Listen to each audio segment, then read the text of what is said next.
Saudi আরবে উঠল নগরবাউল জেমসের গিটার ঝড়। রিয়াদে প্রথম কনসার্ট, তাই প্রবাসী বাংলাদেশিদের ভালোবাসায় সিক্ত এই রকস্টার।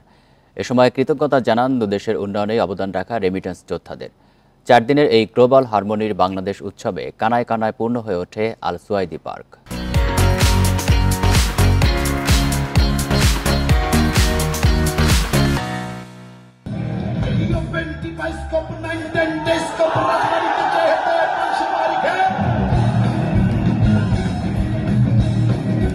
মরুর বুকে রকস্টার জেমসের গিটারের ঝড়, এই এক অনন্য সন্ধ্যা। সুরের মূর্ছনায় মাতোয়ারা প্রবাসী বাংলাদেশিরা, তাদের কণ্ঠেও ফুটেছে সেই উচ্ছ্বাস।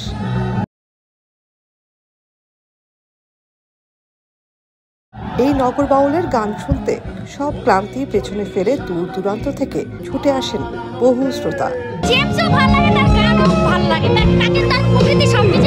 প্রতি বছর সৌদি আরবে এইরকম অনুষ্ঠান হওয়া উচিত আমরা মনে করি। জেমস ভাইকে আজকে সরাসরি সামনে থেকে দেখতে পাইয়া, কথা বলতে পাইয়া, ছবি উঠাতে পাইয়া অনেক ভালো লাগছে। সাংস্কৃতিক বিনিময়ের অংশ হিসেবে সৌদি আরবের মিডিয়া মন্ত্রণালয়ের এই আয়োজনে মুগ্ধ জেমস নিজেও। শ্রোতাদের উচ্ছ্বাসে বোঝার উপায় নেই, সৌদি আরবে এটি তার প্রথম কনসার্ট। রিয়াদে আসলাম, ইনফ্যাক্ট সৌদি আরবে আমার প্রথম এই মাটিতে পা দিলাম, এবং আমি আশা করি নাই যে এত সুন্দর এবং এত মানুষ, এত দর্শক এখানে আছে।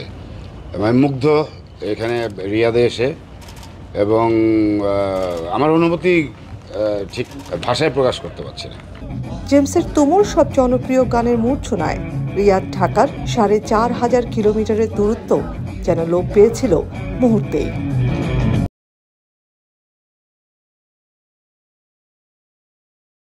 জনপ্রিয় রকস্টার জেমস তার এবারের সৌদি আরবের প্রথম কনসার্টে বারবার জানাচ্ছিলেন রেমিটেন্স যোদ্ধাদের প্রতি ভালোবাসার কথা।